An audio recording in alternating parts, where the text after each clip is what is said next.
Hey, here we go, econ students. This is Jacob Clifford here to help you out with macroeconomics. You guys rock. Thank you so much for coming to my YouTube channel. I'm here to help you learn and love economics. Today we're talking about macroeconomics Unit 2 practice. I'm assuming you've already gone through the course. You understand the concepts. We're talking about basically economic growth and GDP, unemployment, the different types of unemployment, natural rate of unemployment, how to do the calculations, and the last one, inflation, CPI, GDP deflator.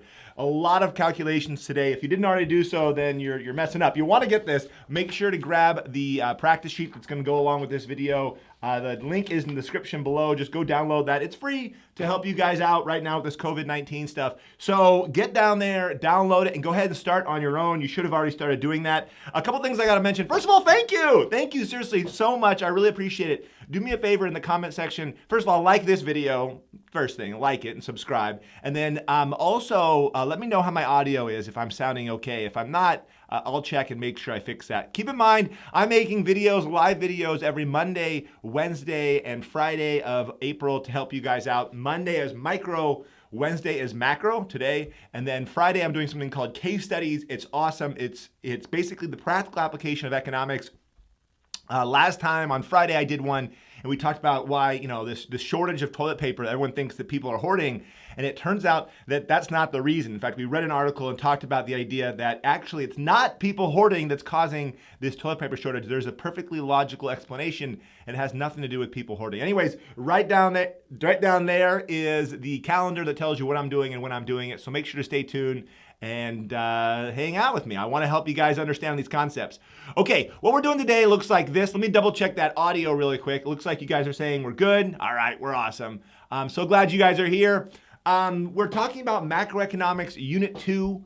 So we'll talk about, I'm not going to talk about the circular flow in this video. I made another video talking about what the circular flow is, and then, I gave you a diagram. In fact, in the Ultimate Review Packet, there's another practice sheet that has you fill out this big chart that has the circular flow with the product market and the factor market and households and businesses. So take a look at that if you need that. So I'm not going to cover that. I'm also not going to spend very much time on 2.7 on the business cycle. I'll mention it, but I made another video doing that. Instead, today we're going to focus almost entirely on the calculations that you're going to need to be able to do, because that's what you need to practice. Obviously, you know the three types of unemployment. You understand what GDP is. You understand the limitations of GDP, which I'll mention those things if you want. But reality is, the thing that you need to practice is the calculations. How to calculate GDP, how to calculate labor force participation, unemployment rate, how to calculate GDP deflator, CPI. That's what we're doing in this video. So I'm here to help you guys out. I am thrilled and excited. I hope you guys are excited as well to jump on board. All right, so a couple things. Like I said, first thing on the list is go grab the Ultimate Review Packet. You can get the free preview. That's where you got this. But this thing is really awesome. And it's a great way to say, hey, thanks, Clifford, for making these videos. This is going to help you learn. It includes tons of practice. If you're an AP student or a college econ student, Macro 101, this has everything you possibly need. Also, there is an Ultimate Review Packet. Listen to this. For human geography, for AP World, and Calculus A, B, and BC. So if you're a calculus student, you want the version that it wasn't made by me. It's made by other YouTubers who I've partnered with to make these things, but you should totally check those out because they're amazing. Anyways, that's enough about that. Let's talk about this. Here we go. This is the practice sheet we're going to be working on today. Unit 2 practice sheet. It starts off really easy with some GDP questions. Hopefully you had a chance to actually gun some of these things before I'm jumping into them right now. But I'm not gonna waste any time. I'm jumping straight into this stuff. Identify if each of these are either consumer spending, investment spending, government spending, or net exports, or not counted, NC. Every professor, every teacher starts off with some question like this. On your final exam, it'll be some sort of multiple choice question usually. It wouldn't be necessarily on a free response. Like this is not kind of a free response in an AP test, but you got to know these ideas. And you have to understand the idea that GDP is the dollar value of all final goods and services produced in a country's border in 1 year. And it has 4 different entities that can buy stuff. Consumers, businesses, which we call investment, government, and other countries. Okay, here we go. Canadian company. By the way, we're assuming this is US GDP. I'm also making the assumption that you're in the United States. Now, if you're from another country, like the person that was from Belgium, that obviously you answer these differently. But that's just to say you're from the United States. So a Canadian company buys an American airplane from American company Boeing. That would be net exports. All right. In this case, I got a question for you. Is this first one, number one, exports or imports? Well, it depends. From which side? Are you looking at the Canadians or are you looking at the Americans? For the Americans, it's an export, right? Because they're sending those planes. And for the Canadians, it's an import. You purchase an online video game from an American company. That's consumer spending. Instagram buys new desks for its employees. This is investment. Remember, investment is anything that a business spends on its, it's to provide its goods and services. So investment is never, ever, ever stocks and bonds and retirement accounts. It's never the other term you think of like, oh, I'm investing. That's not how it works. An American buys shoes in Italy. That's going to be net exports. In this case, the American's buying shoes. And so for the American, it's an import. You buy a new home that is built in 2020. This number 5 is the only tricky one I put on here because you probably wrote down consumer spending because maybe your teacher didn't teach you this, but technically it's investment. And the reason why it's investment is when we look at, first of all, your teacher might have told you real estate doesn't count, and that's true. Real estate doesn't count for previous years. So if your family buys a home that was made 10 years ago, that purchase doesn't count towards GDP because it counted towards, GDP 10 years ago. So anytime you buy a used asset or any change in a financial asset, like I buy stocks in a company, that doesn't count towards GDP. Nothing new was created. But in this case, it is new. It's a new building. It's 2020, and we're looking at 2020 GDP. So yes, it would count, but it's not consumer spending. It's just a technicality. It's investment spending because technically you could be renting out that business, right? And you also need a loan, usually in most cases, to buy real estate, to buy a home. And so this actually does count towards investment. It's one of the only tricky ones on here, and the only tricky one you might see in your class. The government issues $100 Social Security check to your grandma. Now, you see the word government. I was trying to trick you here. You probably wrote, oh, gee, government spending. Yeah, it's not counted. This is an example of a transfer payment. In fact, I'll write that down. Transfer payments don't count. And there's a logical reason why. The reason why transfer payments don't count is because if we did count it, it would be $500 we send to your grandma. The government, sends to your grandma. And then your grandma goes and spends that $500, and then they'll be double counting. So it only counts when your grandma spends that money. That would count towards GDP depending on what she purchased. So the government issues $500 Social Security does not count towards GDP. Nothing was produced. This is a transfer payment. Your cousin spends $1,000 for rent for an apartment. That counts for consumer spending. That definitely does count. Remember, GDP includes both goods and services. So it's not just things produced, it's also services provided. So the movies would count towards GDP. A service is provided. You watch the movie. Your brother buys a 2010 Toyota from a local car dealership. It's 2010 Toyota. That means it is not counted. That's it. So how did you do? First thing, out of 8. How many guys got 8 out of 8? Did you do well? Did you get that? You probably did, and I hope you did. If you didn't, that's okay. I have videos that explain this stuff, so take a look at my other videos on YouTube, and just let me know in the comments. I can make more videos on this stuff if you want me to cover it. Basically, this is the easy stuff we're doing today. It's only going to get a lot harder with what we're about to do next. But understand, when we look at GDP, your teacher usually asks you the same sort of questions. The tests, your final exam, the AP test, are kind of asking you the same sort of questions. Understand, and the big idea here is that GDP equals C plus I plus G plus XN, right? Your teacher might have called this X minus M or just X, but you understand this is net exports minus your imports. So this can actually be a negative number. For the United States, this is a negative number.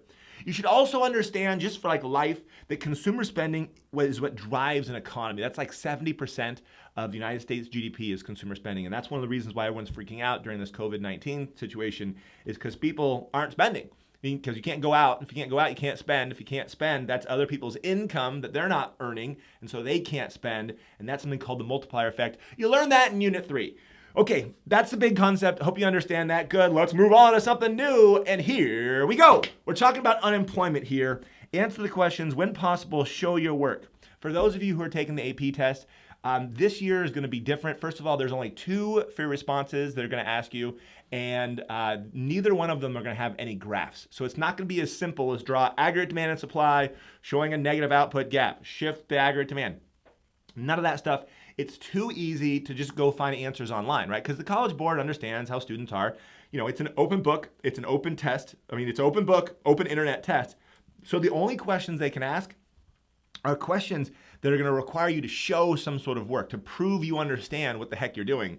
And so that's why I think this year they're going to ask a lot of questions, maybe comparative advantage questions, where they ask you, they ask you, okay, who has a comparative advantage? Explain why. Because the internet, you really can't just use the internet because they can give you different numbers, right? So you have to be able to do the calculations and you have to be able to explain why. So my point here is make sure you show your work for every one of these. You don't show your work. In other words, if you wrote down, oh, the unemployment rate's 15%, that's not going to help you on the test. You have to explain how the heck you got the number.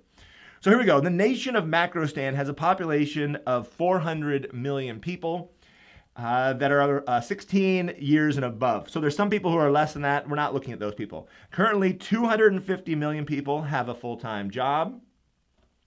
35 million people have part-time jobs. So right now, we already know there's 250 million people who are working and 35 million people who have part-time jobs, which still count as just people working. So these are people who are employed.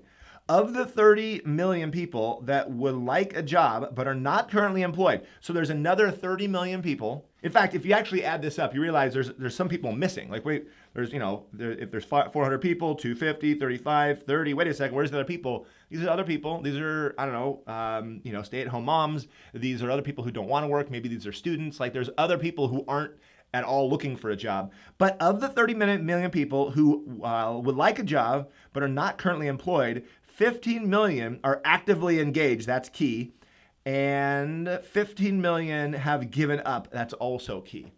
So understand, this is not 30 million people who are looking for a job. This is of 30 million people, 15 are looking, 15 have given up. Okay, here we go. How many people are currently in the labor force? Let's add them up.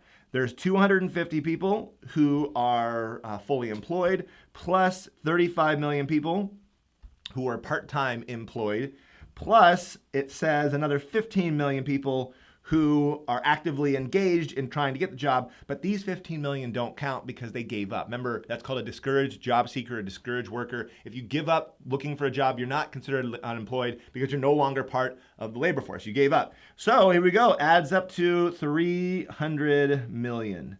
There's your answer. This is not, maybe they'll ask this question on the test. This is not what I was talking about when I talked about show your work, but yeah, 250 plus 35 plus 15, 300 million, there it is. You got that.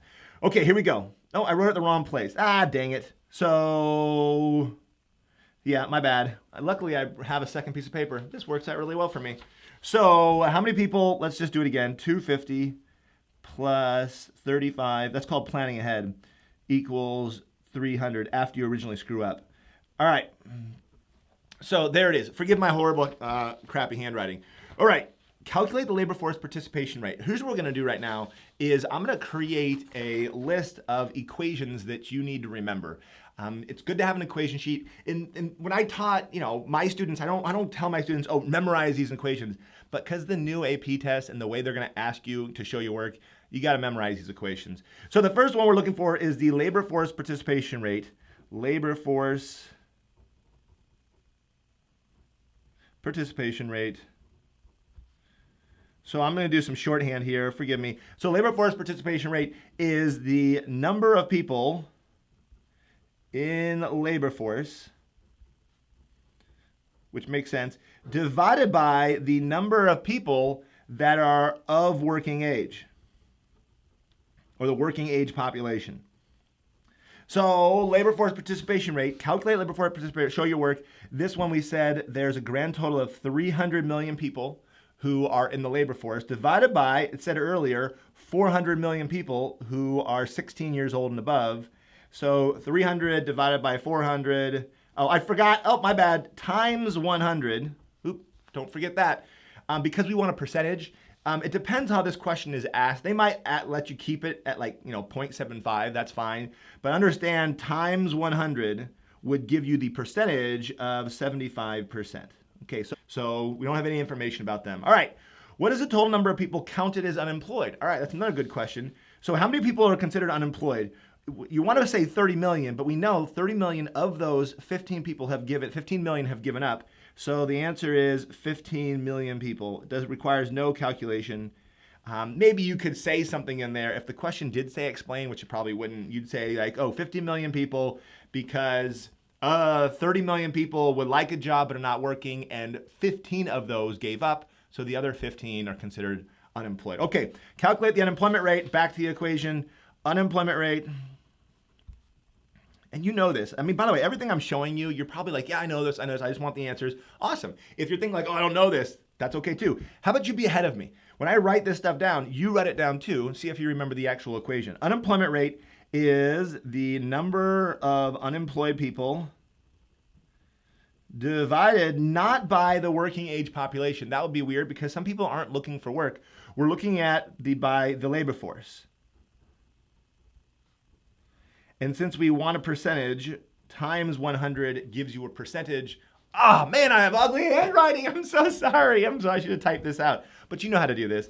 So here we go. Calculate the unemployment rate. It is the 15 million people that we said are unemployed divided by the labor force, which is 300 times 100 equals. Now, I'm not sure how comfortable you are with percentages. If you just like equations, memorize the equation and work that equation out, right? So, 1,500, I mean, I'll do it off to the side if you want. So you can go, okay, 1,500, 2, divided by 300. You shave off some zeros. You end up with 5, right, as number, but times 100. So you end up with, you understand this idea, this oh, I did that wrong. Yeah, it's 5. It's 5%. So I already multiplied the 100. It's 5%. Now, if you don't like percents, and I know a lot of students feel like uncomfortable with percents, this was the right answer. Just understand the idea. The way I do this, seriously, I do this for giving people tips. I do this anytime I'm trying to calculate percent. It's really easy to do, at least to get like an estimate. And again, I know I'm speaking to some people who are like, I totally feel comfortable with equations. I totally get math. Some people who aren't math minded, if we're looking at the number as 300, right? That's the labor force. 10% of that is 30. You just shave off a decimal point and it's 30 is 10%. And the number is less than 30. So this number is less than 10%. In fact, it's half of 30. That makes this 5%. So, what I'm trying to get at here though is if you're trying to if you're like, okay, I want a quick percentage. If you're trying to find someone's tip, you know what I'm saying? You're trying to calculate, you got a bill for, I don't know, $70. And you're thinking, I'm going to give this person a 20% tip. It's really easy. $70, 10% of that would be 7. So, all right, $7. 20% would be double. That's $14 tip. Boom, you drop the money, you leave the restaurant. You don't need to take out your calculator and look like a weirdo. It's really easy to calculate. Just do everything in tens and go from there. And the reason why I'm bringing this up is because when you write down this number, make sure you didn't mess up on the equation by having an idea of what this number would be. If you wrote down 15%, it wouldn't make any sense because you'd be like, oh, it's 15%. Wait a second, but there's less than 30 million people who are unemployed, so that doesn't work. I'm gonna keep moving on because I'm sure you guys got it. Suppose that 15 million people that have given up looking for a job suddenly decide to start looking. What would be the total number of people unemployed and the total number of the labor force? Ooh, this is important. I wrote this question for a reason, to try to trick you. First of all, this 15 million people are the other 15 million people who previously gave up. And so now they're jumping in labor force, along with the other 15 million who have also trying to find a job and actively engaged. So the answer is 30 million people would be, there's an I in there, 30 million people would be the total number of unemployed. But what about that labor force, right? The reason why I'm bringing this up is I'm sure there's a lot of students who go, oh, well, now there's 30, and that's of the 300 that we had, this labor force of 300, so that would be a 10% unemployment rate. That seems like it makes sense, 10%. No, because you remember, you have to add these additional 15 to the labor market, right? So you have to add them in there. So keep that in mind. So, when we're talking about the labor force, so the labor force includes the 300 people we already calculated plus an additional 15. So 315 total people are going to be in the labor force. It's going to be the number you already got plus 15 million people who jumped in. This should be million, right? And 30 million is going to be the total number of people who were unemployed. Now, if that makes sense, notice this is not 10%. This is going to be some number less than 10%. The AP test could ask you, or any test could ask you to actually write a new percentage. So they ask you to calculate the unemployment rate, then ask you to calculate the unemployment again based on some sort of change. These people got jobs, or these people entered in. So make sure you can calculate it multiple different times. All right, number 4. Now we're switching gears a little bit. So these ones are all the calculations for unemployment. How'd you guys do? Did you do well? Let me know really quick in the chat how you guys did on this. And don't forget to like this video right now. And for 14 and 15, it's switching gears from calculations to like understanding a concept. The concept here, if the economy of Macrostan experiences a recession, which types of unemployment exist? Okay, go ahead and write that down or take a guess and you let me know what kind of unemployment exists when there is a recessionary gap or there's a recession, okay?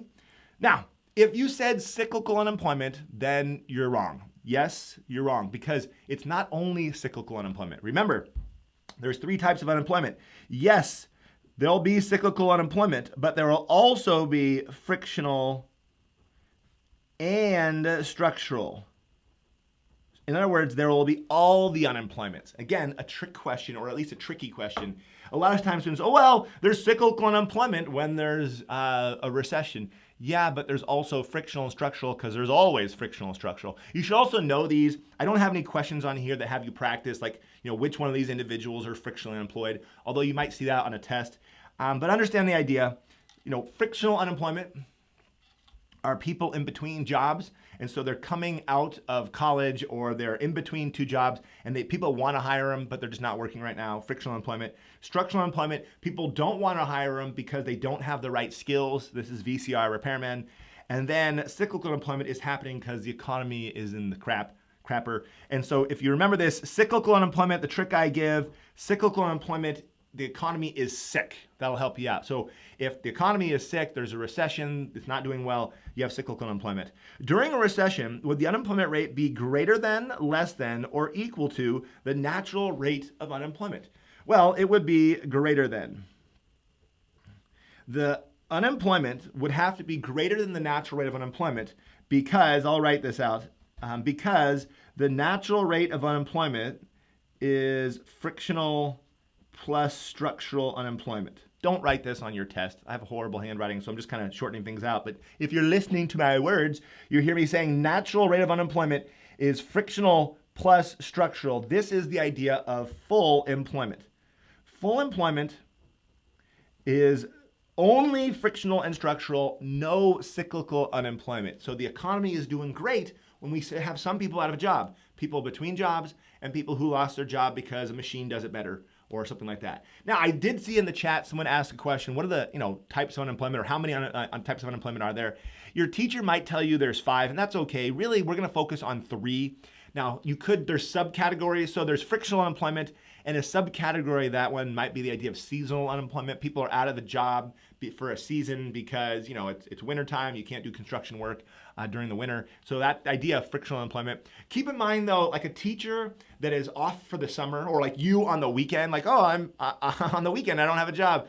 That doesn't count as unemployed, right? So if you have, a vacation time, you're not unemployed, but you understand the idea. There's, frictional unemployment, which would include structural, and frictional unemployment, which would include seasonal. Make sure you got that.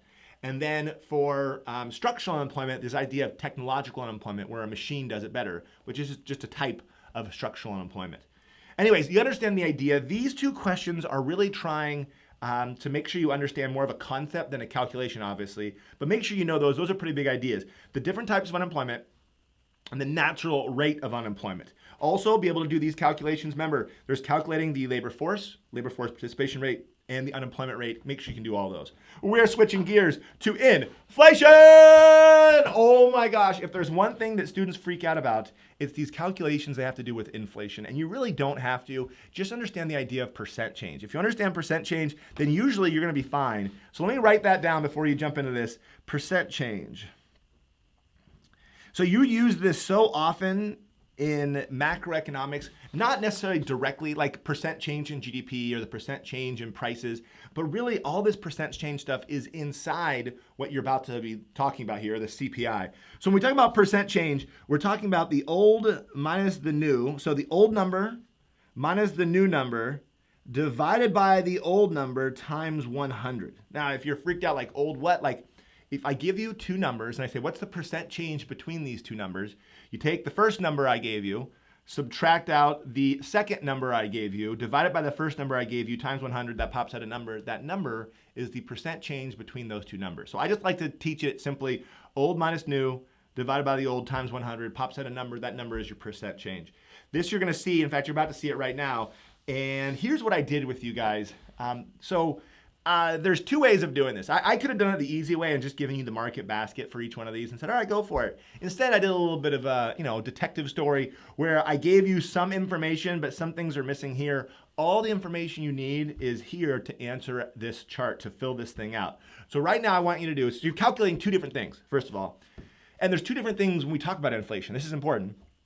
When we analyze inflation, there's two ways to look at it. One is the inflation rate, which measures how did prices change relative to last year. So relative to last year, how did prices change? That's why you can't calculate the inflation rate for year 2015 because we don't know the market basket price for year 2014. So to be able to do this calculation, you have to figure out what was the prices before.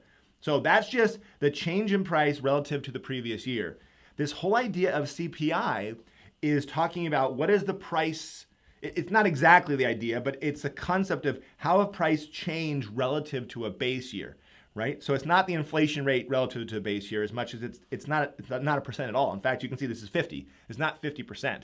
It's just an index number, and that index number can really quickly be used to figure out the inflation rate between that year and the base year. So it's always, in this case, from the previous year. That's inflation rate. Over here is going to be back to the base year, back to base year, back to base year, back to the base year. So the base year is key for doing these calculations. All right, that said, right now I want you to try calculating as much as you possibly can of that chart. What I'm going to do is I'm going to go back over to the chat, see what you guys are asking, if you're asking anything. I will talk, somebody asked about the Phillips curve. I'll talk more about that in a second.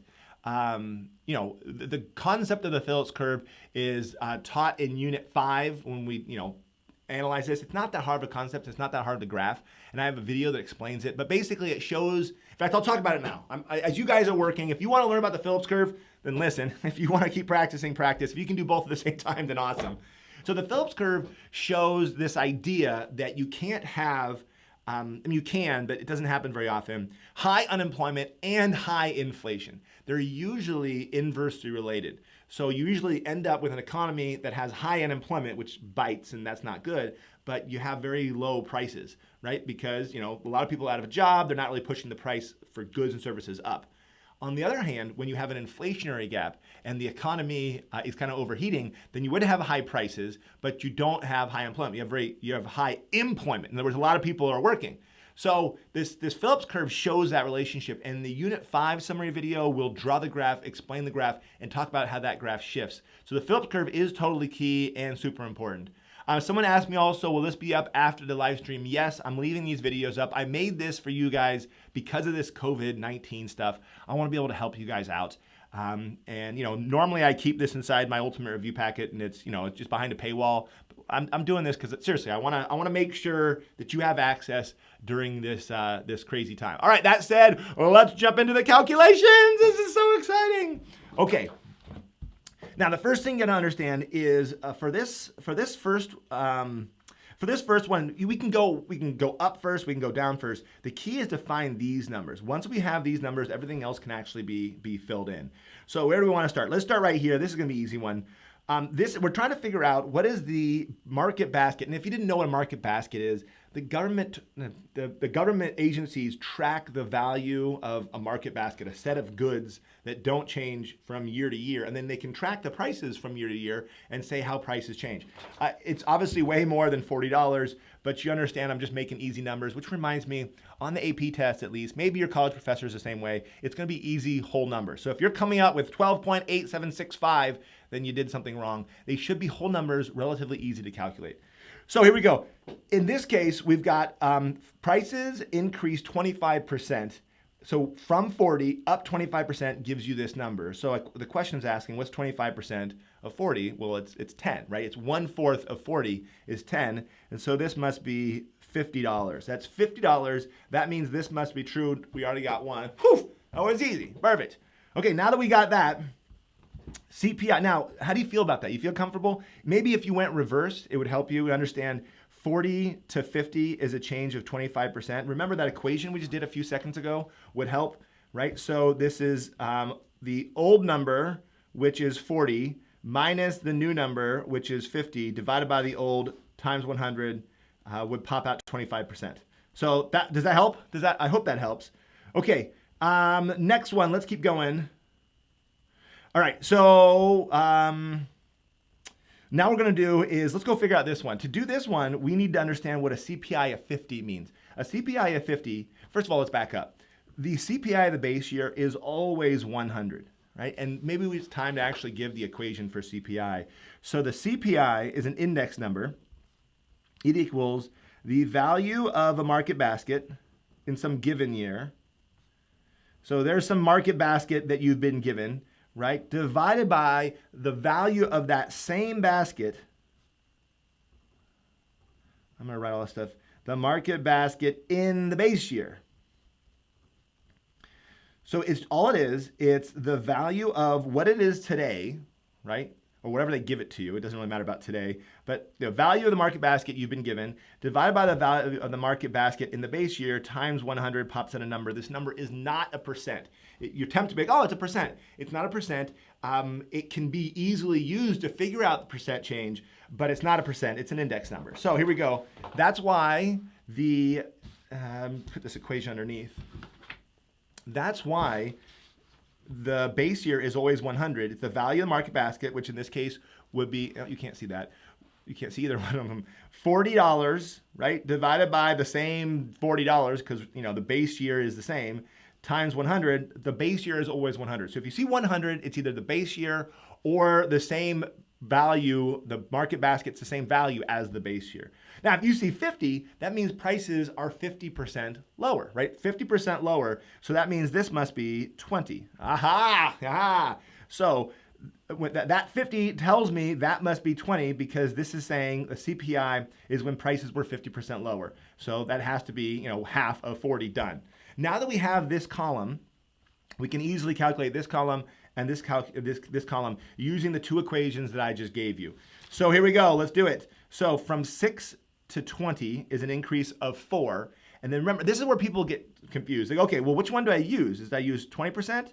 Or do I use $20 or $16? Like, it's always the starting number. Always divide by the starting number. It's where you started to where you are. Oh, and then now is a good time to mention too, just a small thing with percentages. If you didn't already know this, it's okay. But from like 4 down to 3 is different than going from, 3 up to 4. And this is small. I know you know this, at least I hope. 4 down to 3 is a decrease of 25%. It's a decrease of 1/4. But 3 up to 4 is an increase of 33%. It's not both 25. It's not both 33. You understand the idea that going down and going up, it matters. It matters which direction you're talking about. It's not the same for both.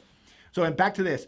$4 is an increase so the market basket went from 16 to 20. That's a change of 4. 4 divided by 16 is 1/4. That's 25%.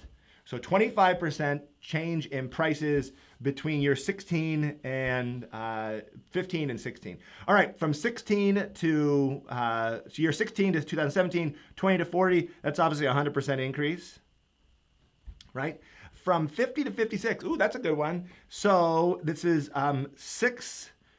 So let's actually do the calculation for that one, because that one that's harder to do in my head. Like I know, first of all, let me back up. Remember earlier I said that, you can do these calculations easily by just kind of like, doing like 10%, so we know that, 5 is 10% of 50. So this is more than 55. So it's more than 10%. So if you put 10%, that's not right. That's not right, because that means this would be 55. So that doesn't work. And so like I said in the beginning, it's important to have like an idea of what these numbers would be, not just memorizing equations. So we know the change, right? The change is 50 minus 56. This is a $6 change divided by 50 times 100. Right? This would give you 600 divided by 50. Can you see any of this? Okay. 600 divided by 50, cut off those suckers. What is 60 divided by 5? What's 60 divided by 5? Well, it's 12. 12%. And notice it's a whole number, and your test, for the most part, is going to have whole numbers. The AP test always is going to have whole numbers, but it's a 12% inflation rate between 2018 2019. Again, that's the inflation rate, not the CPI. CPI is different. And the reason why is you can't just go, oh, this must be 112, this is 125, this one is, it's not the same, because remember, this is not looking at from 2017 and 2018. It's looking from 2019. I'm sorry, I said that wrong. This right here, actually back up. This right here is looking from the price change from this year to this year. The CPI is looking from the base year to 2019. In fact, the CPI is always going from the base year to each one of these, whereas these are all going from year to year. Gosh, that's really ugly, but it makes sense, doesn't it? Right? Inflation rate, year to year, CPI, this relative to the base year, this relative to the base year, this relative to the base year, this relative to the base year. All right, let's do some calculations. Okay, CPI, and I probably need some more room to write some stuff because I'm not really doing much of the equation work, but you should be able to recognize and how to do that on your own. So here we go. Which way you want to go? You want to go up or down? First of all, let's go down because it'll be easy to show you this one. This one, the CPI for 2018, it's the value of the market basket, which is $50, divided by that same basket in the base year, which is 40, times 100. Now I can do this calculation if I want to, but I already know the right answer because the price increased 25% between these 2 years, right? And if that's the case, this has to be 125. And if you do the calculation, you'll find out this is 125. Because if you're looking at the base year is the previous year, then the inflation rate's going to be able to show you that CPI shows you the same percent change. And that's why I'm showing you this, is 125 means prices increased 25% since the base year, which was the previous year, 25% since the previous year. Ha ha ha, you got it. Okay, what do you want me to go, up or down? I'll go up. Let's go up to this one. It's going to be 16 divided by 40, because that's the value of the market basket in the base year, times 100.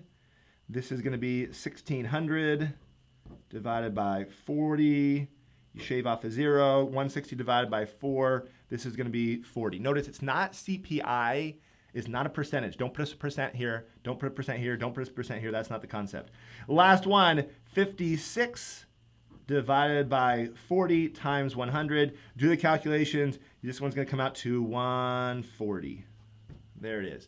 So this concept we just practiced is two different things. Really, in this one, all you're practicing is percent change. First of all, how'd you do? Did you guys get it? Do you feel comfortable with this idea? Do me a favor. 1, 2, 3, 4, 5.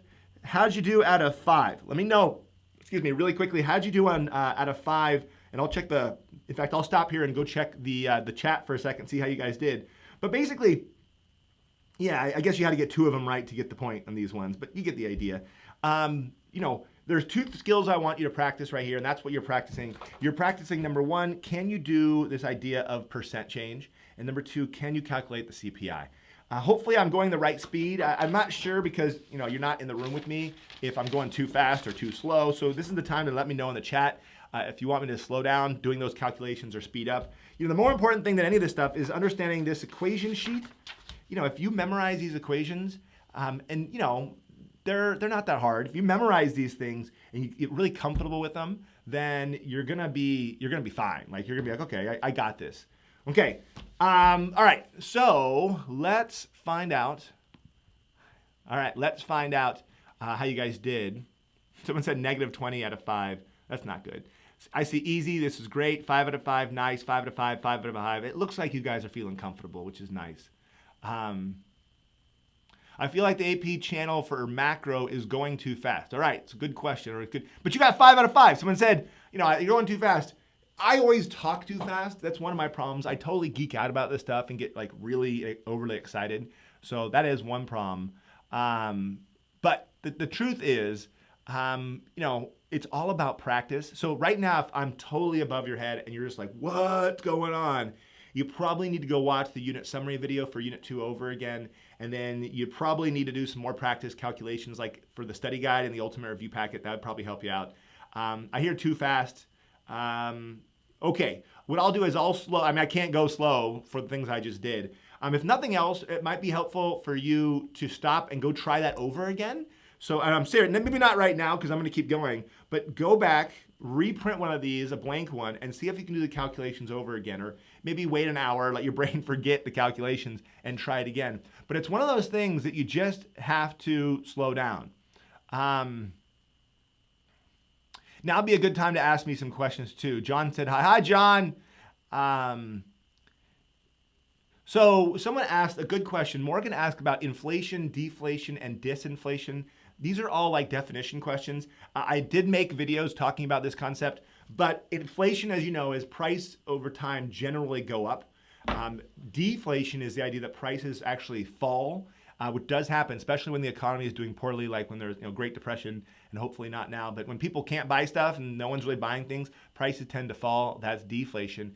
And disinflation is a decrease in the rate of inflation. So if inflation is going up, and it's going up faster and faster, but then it starts going up at a slower rate, but it's still going up, that's disinflation. So again, those are more vocab ideas.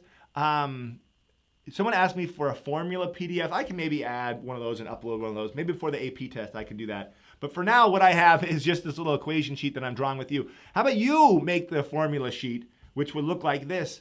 There's really not that many of them. I mean, like, here's what I tell students. Like, one of the key formulas in this class is C plus I plus G plus XN, right? That's a key formula. I talked about it earlier.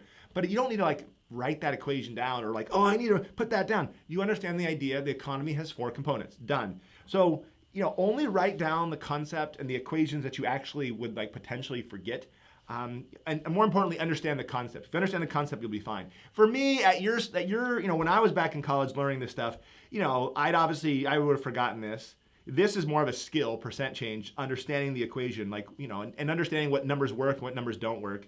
And remember also, because, for your final exam for most colleges and high schools, you're going to have multiple choice. And, they're going to ask you a question. And if you just understand the numbers, you can go, it's not that, it's not that, it's not that. You can get the right answer just from understanding the general, having some number sense. I'm going to move on now. So let's go talk about GDP deflator. I'm going to add to my equation calculation here. We're doing a couple more things. So turn to the second page of this document. We're going to start off talking about nominal and real and something called the GDP deflator. And then I'm going to talk about a free response. We're actually going to do a free response from, it's a while ago now, but it's a great free response to help you practice this concept. In fact, what I'll do is I'll give you a little bit of time to practice that free response. For the people who think I'm going too fast, well, see if you actually get it by doing the free response. That's why we're here. We're here to practice. So here we go. Nominal versus real, you understand the idea. There's a difference between the nominal GDP, which is not adjusted for inflation, and the real GDP, which is adjusted for inflation. And with that comes some calculations, and with calculations come an equation. This thing called the deflator, that's an L, deflator, it's the GDP deflator. I'll write that down. It's basically it's an index number back up. The CPI is the consumer price index. It's a market basket that measures the price of consumer goods, things that people would normally buy, you and me. The GDP deflator doesn't just look at consumer goods, it looks at all goods, things that businesses would buy, that other countries would buy, everything. Like I wouldn't buy a jet from Boeing, but other countries would and other businesses would. And so the GDP deflator looks at the value of all that stuff. And it's basically deflating the nominal GDP. So we have a nominal GDP that's not adjusted for inflation. Let's deflate that so we can actually take out those prices and compare it over time. And it's the best measure of growth, is looking at real GDP, not nominal GDP.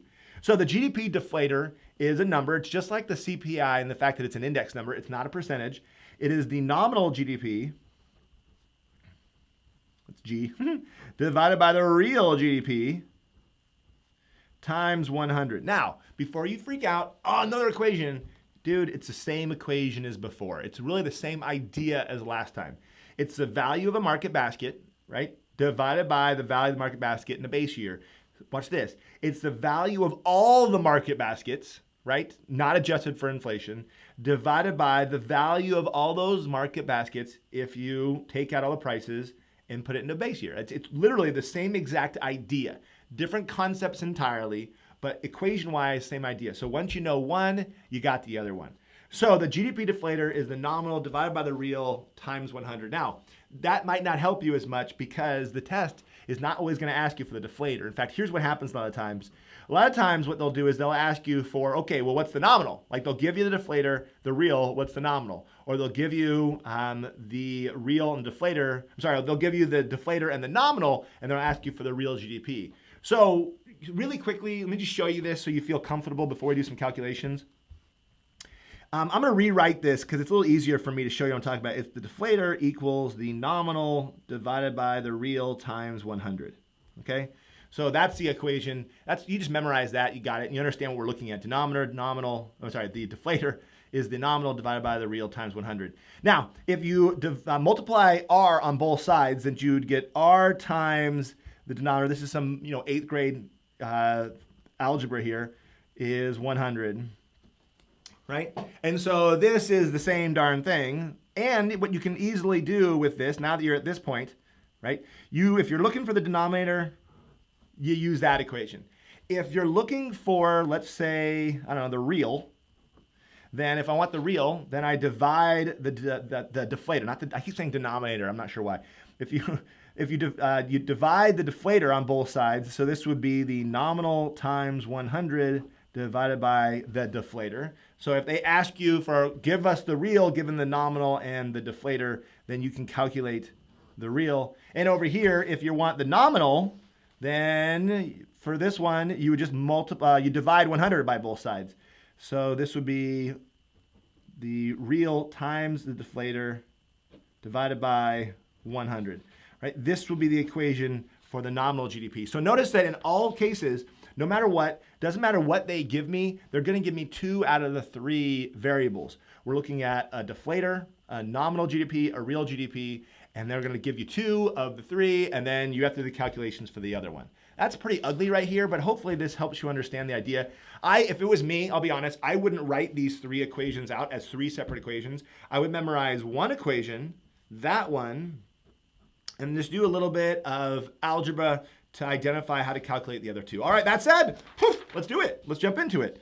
All right, in fact, I will put this here if this helps us so we can refer to it. Nah, you can't see a thing. That's not really going to help, but that's okay. Okay, assume the real GDP is 50 billion and the nominal GDP is 125 billion. What is the GDP deflator? All right, let's use the equation. We already know the equation is the deflator equals nominal divided by the real times 100. So plug them in. Real GDP is 50, so deflator equals, it's going to be 50 down here, billion. GDP 125 billion, in fact I'll write a little b right here, times 100. Okay, so for this one, I mean, if you want me, I'll do out obviously the multiplication out for you. So let's do it. So this would be 1, I'll get rid of the b's out of here, 2500, 50, cut out those. So it's 1,250 divided by 5. And what is that? That's going to be, all right, let's do it. I can do it off to the side. Where do you want me to do this? You want me to do this on screen or not? No? Okay, so this one's going to be 250 billion. Now, notice that I was about to write a dollar sign, and I should not. And it's not billion either. So I messed that up. My bad. So I'm running out of room here. I should have, 5 divided into 1,250. In fact, let me do it up here. 1,250. Can you see any of this? Yeah. Okay, so it's 2, that's 10, that gives you 25. No, I messed that up already. What? Oh yeah, I'm sorry. So this is 5. Yeah, 5, 250. So what I'm trying to get at though is this. I'm trying to get at this.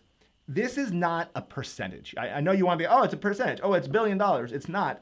It's just like the CPI in that it's an index number. It tells you that prices increased by 150%. Remember, 100 would mean, a deflator of 100 means prices didn't change, just like the CPI. The base year would always be 100. And so this says prices increased 150%, which makes sense, right? If you think about it. So it started at 50, right? This is the real GDP. The increase, if you factor in those prices, that inflation, then this would be 150% higher. 100, which would be another 50, plus another 25, which would be 50%, gives you Wait, I came up with a, what am I doing here? Yeah, 125. Yeah. 125. There you go. So again, I'm not sure if that makes any sense what I'm saying. What I'm trying to do, instead of just give you equations, which I could do all day long, I'm trying to explain why that number makes sense. Like that number should make sense to you. You should never just come out with an equation, oh, I got a number. You should understand that, $50 billion when prices have increased 150% is actually $125 billion nominal GDP. Okay, you got it. You feel comfortable. Okay, that said, let's go do the next one. Assume the real GDP is 240. The GDP deflator is 150. What's the nominal? So we're looking at this equation here, right? So we can do this all day as long as we have the equations written out.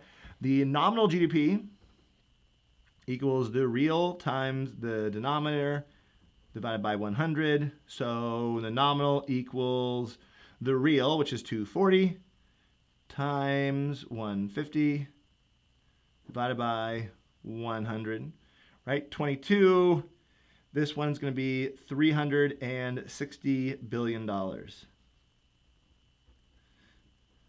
I'm kind of saving you some math time. When it comes to the AP test, you're going to have to write that out. So, what I would do is exactly what I'm doing. I'd write the equation, right? So the proctor, the grader can see the equation, you have it. I'd plug the numbers into the equation, and then I'd actually do one more step where I do out the math, and I'm running out of room, so I'm leaving that out, and hopefully you're trusting me that arithmetic is correct. But it's $300 billion. Notice this one is in billion, right? It's not like the deflator. Oh, you can't see a thing. So $360 billion is the nominal GDP, which does make sense. Notice the first thing I want you to see, so it has to be more than 240. So when I talk about like numbers like making sense, understand that the nominal GDP, if you put this what is like, let's say you came up and you're doing the calculations and they were wrong and you ended up like 100 billion, that didn't make any sense because the nominal is always going to be higher than the real if there's inflation. Okay, does that make sense? Also, another thing that I think would help you in this case is, the prices increased 50%. Right? So, if you think of it this way, this is kind of how I think of it. I'm not sure if this helps you, but I'll show you. If the real GDP was 240 and the GDP deflator gives you information that says prices increase 50%, then what's another 50% increase on top of 240? Well, half of 240 is 120. That gives you 360, which is the right answer we're coming up with, right? So again, I personally, just for me, I don't like to write down the answer and say, oh, that was it, that was the answer. I like to actually understand why the answer made sense so I feel comfortable with it. All right, last one here for calculating nominal and real GDP. The nominal GDP is 240, GDP deflator is 150. What was the real GDP? Okay, now, I'm going to show you what you can't do. This is important because so many students do this and it confuses them, and I can see why they're doing it. But here's the problem with this one. If you try what I was talking about too much, which is kind of make it logical, you can come into some problems. So for this one, we know prices increase 50%, right, relative to the base year. And we know the nominal GDP is 240, right? And so a lot of students go, well, if it was 240 and prices increase 50%, then this must be 120, which is half of 240. Without doing any equations, without knowing anything, it must be that. They write it down and they're done and they get it wrong. And they first of all, they would get it wrong because they're not showing their work. 1, 2, they get it wrong because they don't understand the idea. This is saying, if that made sense, then the nominal, this is the real, then if prices did increase 50%, which is what the GDP deflator said, that would be a 50% increase of 120. Well, half of 120 is 60, that would come out to 180, which would be the nominal, but that doesn't work, right? We're trying to get to 240. So if you do this whole idea I'm talking about of trying to think, okay, does this number make sense?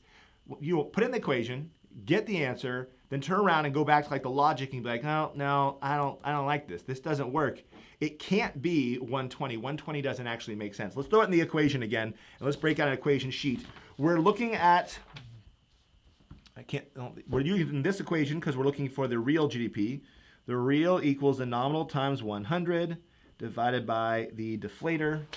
Plug those suckers in, And what do you get? You get the nominal, which is 240 times 100 divided by 150. A little bit. I can multiply this out if you want as well. Do you want me to do that or no?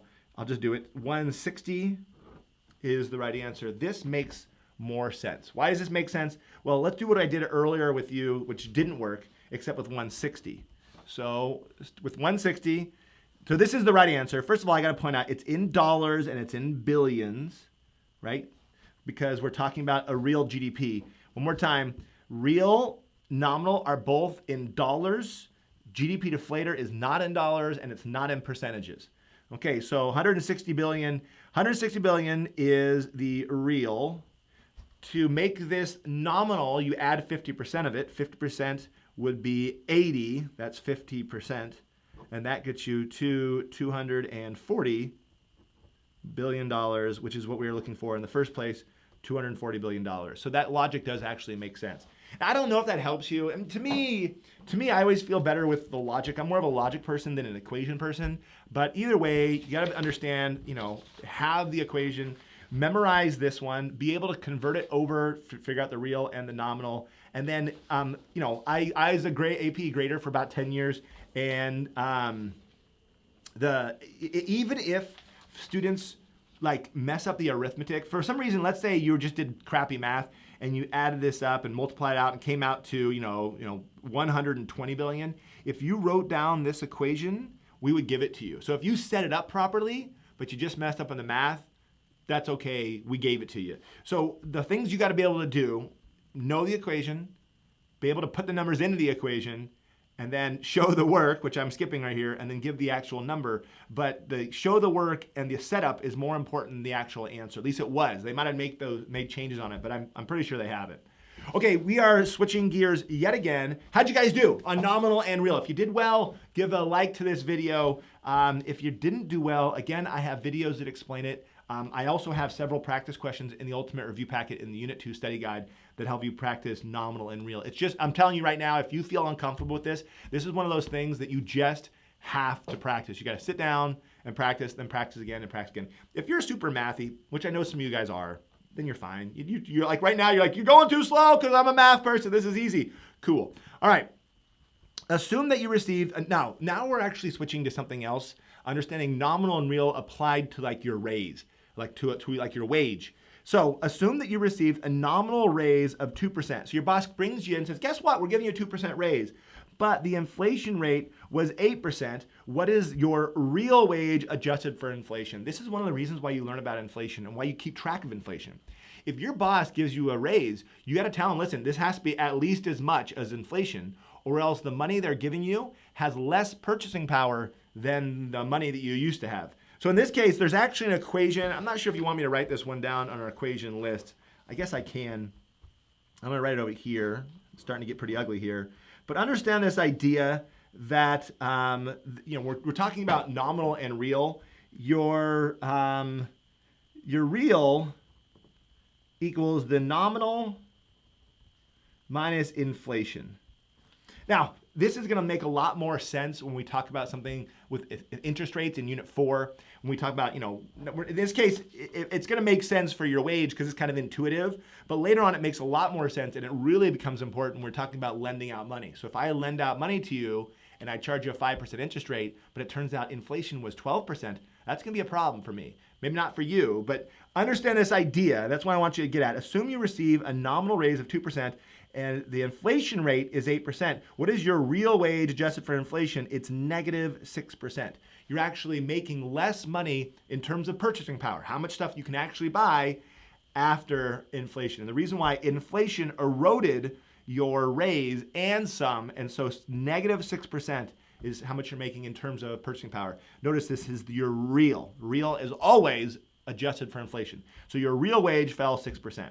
Assume you received a nominal raise of 6% and inflation rate was 2%. What is your wage adjusted for inflation? This would be a 4% real wage.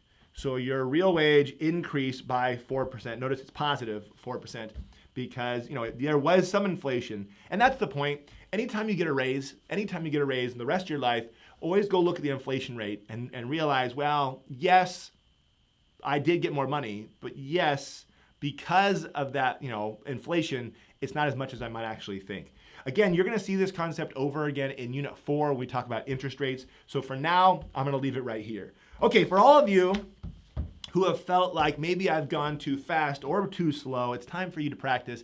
There's nothing that's more important than practicing an actual free response from the AP test. Whether you're in college or an AP class, you want to do these actual questions and see if you know it at the level that they're asking. That's what's important. This equation sheet I gave you, if you want to, you can use it for this next part. I suggest taking it and setting it off to the side and trying this without it just to see how much you actually know. I'm going to calculate this with you guys in a second. First, I'm going to go check the chat, see what you guys are saying. We just hit the hour mark, and so I am going to go pretty fast on these answers. And so what we'll do is this. Normally, I have kind of a live session to let you guys ask me questions. I'm not going to do that at the end of this video. Instead, I'll find some other time as we get close to the AP test to do some of that stuff. But what I'll do is this. I'll let you guys answer this. If you need more time, pause this video. Then I'm just going to go over the answers super quick, and you can see how you actually did. Most important thing, if you didn't already do this, please know that I have something called the Ultimate Review Packet. It's totally going to help you learn. Make sure you grab the Ultimate Review Packet. Remember, there's one for AP Human Geography, AP Calculus A and B, and AP World. They're awesome. They're totally going to be there to help you out. And if you're a teacher, please contact me. Make sure you don't use this worksheet that I've made for your students. This is not for classroom use. This is for COVID-19. So don't use this next year and with future students. It says that in the bottom. If you have questions, go ahead and email me. I'll help you guys out. All right. I'm stalling a little bit to give you some time to work this sucker out. Right now I'm reading the, you guys are a little behind me on the chat, but that's okay. Someone asked me if I will go to prom with you. I will totally go to prom with you if there was prom, but let's be honest, there's not gonna be prom. So we can do a virtual Zoom prom, I guess. That was a joke, that's weird. Okay, so here we go, let's jump into it. I'm going to jump straight into this free response and just start gunning these answers. Like I said, if you have to pause the video.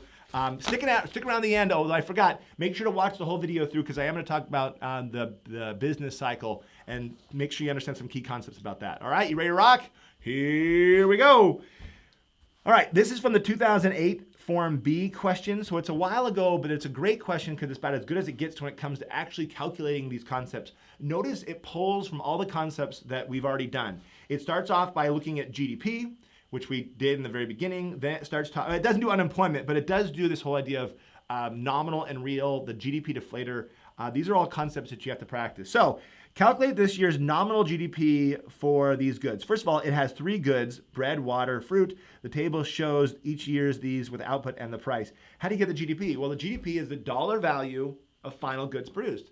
So you have to take the goods produced, 6, and multiply it, that's the price, times how many there are. So you multiply the $6 price per loaf times 400, the $2 price per gallon of water times 1,000, the $2, my bad, keep the same, $2 times 800, and you would multiply these all out, and this would pop out a number. That number would give you the nominal GDP, the total value of all final goods and services produced in a given year. Which reminds me, this would be a pretty horrible country if all you had was bread, water, and fruit, but you have to leave that stuff out, right? That's not like the best thing in the world. So 2,400 plus 2,000 plus, what is that going to be? 1,600 for a grand total of 0, 0, 0, 1, 2, 3, 4, 5, $6,000. So the GDP is $6,000 for this country. Okay, you got that down. So assume that, I bet you that actually, I was just thinking to myself how this probably like freaks out some of you guys. Like seriously, some of you guys look at this video, you're like, why is it sideways? You know what I'm saying? It's the same reason why sometimes, I'm totally stalling, but sometimes I'd run on the board in my classroom and then I wouldn't like erase it. I just like leave like a little black mark on on the whiteboard with, and some people like would freak out. Like, you gotta erase that. You gotta erase that, Mr. Clifford. Like, I don't know why. So I'm sorry if this freaks you out. I'll try to keep it like this. All right. Assume that in Gala land, the GDP deflator is 100 in the base year and 150 this year. That just gave us information. We know GDP deflator of 150 means prices increased 50% since the base year. Calculate each of the following. The inflation rate expressed as a percentage between the base year and this year. All right, we already got that. It's 50%. The reason why, remember, deflator, CPI, any number above 100 tells you how prices change relative to that. So if this was 125, this would be 25%. If this was 180, it'd be 80%. If this was 200, this would be 100%. Remember, you got to shade, it's from 100, right? So that's 50%. Now, this year's real GDP, now we're getting into the good stuff. Let's go to our equation sheet. We're looking at real GDP.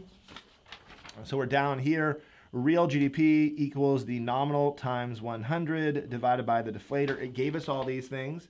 It says the nominal GDP, which we already calculated, was 6,000, times 100, which is the number that's in the equation. And then the deflator we already gave was 150, right? There it is. So this would pop out a number. This number, I mean, we can do the calculations if you want. This number is going to be in dollars. First of all, this is in dollars too. This is going to be $4,000.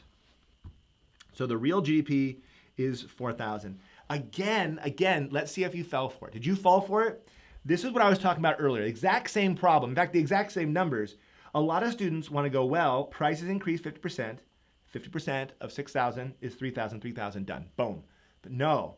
We're trying to convert real to nominal. So if let's say you were right, and let's say, you weren't right, but let's say you said it was $3,000 and that was your guess and your answer for number B2.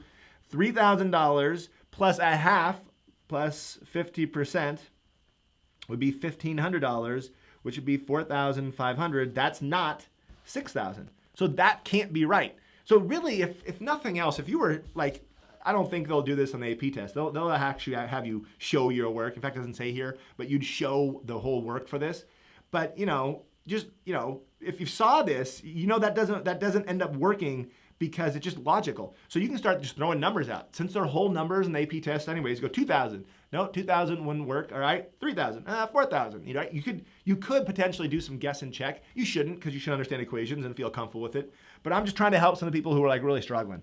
So 4,000 was the right answer. Since the base year, workers received a 20% increase in nominal wages.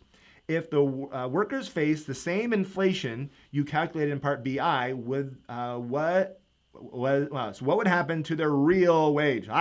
So they got a 20% raise, but inflation was 50%. Their real wage would go down. Now, I don't have room to write it out, but the real wage, in fact, the AP test, here's what they actually wrote as the answers. They wrote 1 point for saying the real wage would fall, 1 point for earning explanation that the wage rose by 20% as compared to inflation rate, which was 50%, causing a 30% fall in real wages. So the real wage decreased by 30%, right? So yes, you did get a raise, but inflation eroded all of it and then some. And so the real wage fell was the right answer. And then to get the other point, you had to explain. Make sure on the AP test that you explain. If you don't explain, you don't get the point. I wouldn't get the point here because I'm going too fast. Last one. If the GDP deflator in Galaland increased unexpectedly, which is a funny way of saying there's inflation, right? So GDP deflator increased. Would borrowers with fixed interest rate loan be worse off or better off? One of the things I missed in this video, did not spend time talking about it, but you'll see on a test, is who is helped and hurt by inflation.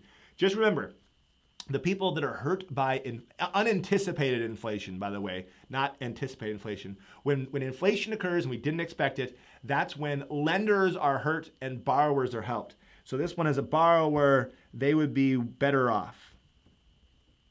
And the reason they're better off is because they're paying back that loan with dollars that have lower purchasing power than when they borrowed them. So they borrowed money, and then in this case, prices went up, inflation went up unexpectedly, and they're paying back that money that has less purchasing power. In fact, let's see what they wrote for the AP test. 1 point for explaining that due to higher inflation, the borrower is paying back loan with fewer real dollars. That's the same idea as less purchasing power of the dollars they're paying back. So they're better off. Again, I wouldn't get this point because I didn't finish off the explaining, but you did, and you would get the point because you did what you're supposed to do. So this total points you can see was out of 7 right? So there were 2 points and both C and D. So 7 out of 7 is what you should have got. Let me know right now in the chat how you guys did on the free response. 7 out of 7? How'd you guys do? I'm going to be shutting down soon, but not yet, not yet. We have to cover one more thing. I hope you did well in the study guide. Hopefully this all makes sense and you feel comfortable with these concepts. The last thing we got to do, and I made a video about it. In fact, if you didn't know this, I have tons of videos to help you guys out.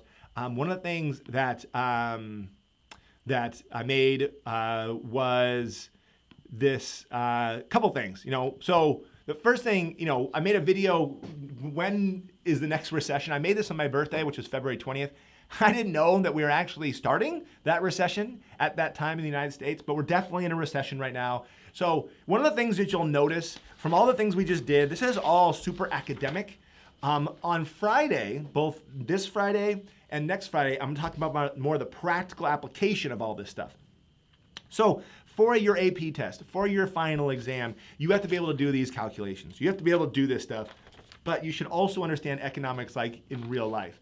In this video below me right here, I talked about the business cycle and recessions and this whole idea. This is topic 2.7. I didn't spend much time on it in this video, but I do want to cover it a little bit so you feel comfortable with this idea. And there's one concept I want to make sure you know moving into Unit 3. This is the business cycle. So there's the real GDP. I'll put our GDP real. That's a P. That's an ugly P. This is over time. And this is the trend line. This is the full employment line where we have, I'm going to write full employment GDP. It's also our potential GDP. That's where we want to be. That's where we expect to be. Over time, an economy grows at a certain level, and that's what the GDP would look like. But we also know it doesn't always stay on that. Sometimes it's above it, sometimes below it. Sometimes it kind of goes up and goes down. You understand the idea of the business cycle, and you understand that this is the real GDP at any given time throughout the economy's existence. There's 4 phases. I'm kind of repeating stuff you already know. There's a peak. There's a trough there's a peak, and then when the economy goes into a recession, that's this right here. This is the idea of, there's the expansion, there's a contraction. So here's the contraction, and then there's a trough, and then there's the expansion, which is also called a recovery. You get the idea, the economy goes up and down. You got that. Here's what you might not know, and here's the key, and this is what I'm gonna connect back to the Phillips curve. When the economy is right here, we are not in a recession, right? The economy is going up. Right? So the economy is actually improving. So this is not a recession. So this is a recession, but that's not a recession. This whole area, though, represents an idea. It's not so much an area. It's like anytime this is above this leads to the idea of a negative output gap. Negative output gap.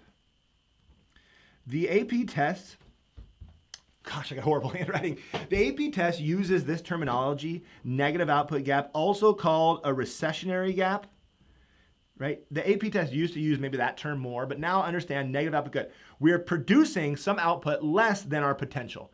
Here's what we would normally produce historically. We're producing less than that. We're not in a recession, and that's key. Understand this idea. In this case, question, see if you've been paying attention.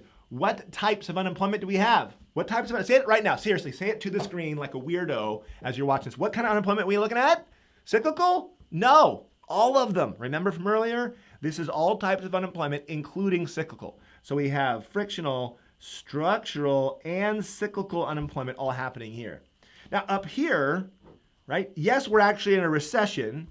Yeah, so that's weird, but we're also, we're not in a recession here, but understand whenever the output we're actually producing is above our potential, then we have a different concept, which is a positive output gap. Also called an inflationary gap. Why? Because the problem is inflation. So up here, yes, we have cyclical unemployment right down here. In here, we only have frictional and structural. You can tell these are horrible notes. I hope you're paying attention to my words because this is not going to help you learn anything the way I'm drawing it. I'm sorry, guys, I'm sorry. Okay, but understand the idea.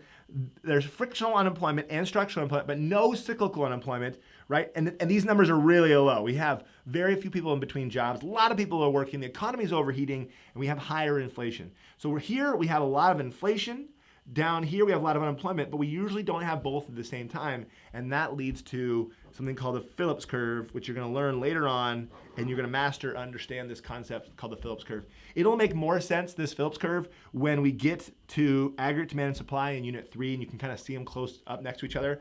But I have videos that explain this concept as well. For now, understand a few things about this. Number one, understand there's 4 phases: peak, recession, trough, recovery. Okay, you got that. Also understand there's different gaps: positive output gap, negative output gap. It's all determining where we are relative to our full employment, right? Relative to our potential GDP. If we're above it, we're, have very, very, very low unemployment, but high inflation. If we're below it, we have high unemployment, but very, very low inflation. Okay, we can also have situations where we have high inflation and high unemployment, but we're not there yet. That's called stagflation. We'll get there when we get there. We'll get there when we get there. Anyways, thank you so much for watching this video. First things first, I'm going to hang out a little bit and chat with you guys if you need to chat. I hope this was helpful. I hope the process of working out this practice sheet was helpful. Do me a favor. Tell your teacher that this was helpful. This is, something that you can have your teacher give. In fact, if you're a teacher, you're more than welcome to assign these to your students this year and say, hey, make sure you, if you're a student, you already watched it, you already filled it out, you already get your points. So in fact, why don't you do this? If you're a student, go to your teacher, say, hey, Clifford's making these practice sheets. Why don't you assign these as homework? And you already filled it out, so you already have your homework done. So go to your teacher, say, hey, you should assign these. And teachers, you can assign these for homework. But please don't use this next year and then previous years, because this I'm doing special because of this crazy COVID-19 stuff. Like I already said, I know I sound like a broken record. Thank you for getting the Ultimate Review Packet. Thank you for watching my videos. Please subscribe and like this video. My goal here is to help everyone love